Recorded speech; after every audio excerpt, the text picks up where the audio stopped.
ప్రేక్ష మీరు ఈ సినిమాలో యాక్ట్ చేశారు, మెకానిక్ సినిమా ఎలా అనిపించింది? చాలా సంతోషంగా ఉంది. ఇది యాక్చువల్గా ఏంటంటే సమాజాన్ని ప్రేరేపించే విధంగా ఉంటుంది. సో సమాజంలో చాలా ఇతివృత్తాలు జరుగుతూ ఉంటాయి.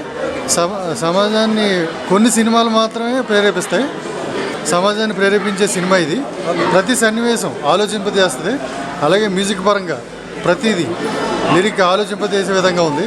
అలాగే ప్రతి సన్నివేశం ప్రతి బర్ని గారు కావచ్చు, మన నాగమహేష్ గారు కావచ్చు, సూర్య గారు కావచ్చు, ఎవరైనా సో వారి వారి పాత్రలో జీవించారు, నటించారనే తప్పది. కథ ప్రకారం చాలా అంటే ఒక చిన్న బర్నింగ్ పాయింట్, నల్గొండలో ఫ్లోరైసైడ్ వచ్చిన వాటర్ ప్రాబ్లమ్ని ఒక ఇతివృత్తంగా తీసుకుని దానికి సొల్యూషన్ ఎలా తీసుకెళ్ళాలి, సో సమాజాన్ని ప్రేక్షకుడిని ఆలోచింపజేసే విధంగా ఉంటుంది. సిద్ధి శ్రీరామ్ ఈ సినిమాలో నచ్చేసేవే అనే సాంగ్ కొన్ని మిలియన్స్ వ్యూస్ దాటింది. సో ప్రేక్షకులు చాలా ఆదరిస్తున్నారు. సో ప్రతి విషయంలో కొత్త హీరో అనేది కాదు, సో చాలా మెచ్యూర్డ్గా చేసింది.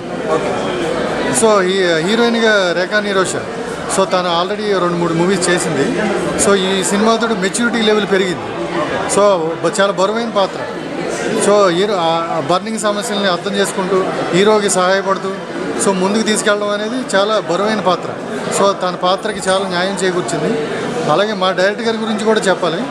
సో ప్రతి సన్నివేశం ఆయన ఒక పాత్రే కాదు, అన్ని పాత్రలు ఆయనే పోషించారు. సో ప్రొడక్షన్ ప్లానింగ్ కానీ, రైటర్వే కానీ, లిరిక్ రైటర్ కానీ, సో షూటింగ్ సన్నివేశాలు ఎలా చేయాలి, అందరితో కోఆర్డినేషన్ ఎలా తీసుకెళ్ళాలి అనేది మాట కూడా తప్పనిసరిగా వాళ్ళు మనకి డైరెక్టర్ గారు ఆయన చాలా అభినందించాలి. అలాగే ప్రొడ్యూసర్స్, ఈరోజు ఈ సినిమా ఎంత దూరం వచ్చిందంటే ప్రొడ్యూసర్స్. సో ప్రతి విషయంలో వాళ్ళ కోఆర్డినేషన్ అయితే 100% ఉంది. సో ప్రేక్షకులు కూడా దీన్ని ఆదరిస్తారని నేను నమ్ముతున్నాం. అలాగే మీడియా కూడా ఈ రోజు వరకు మిలియన్ వ్యూస్ రావడానికి కూడా మీడియా కూడా ప్రధాన కారణం.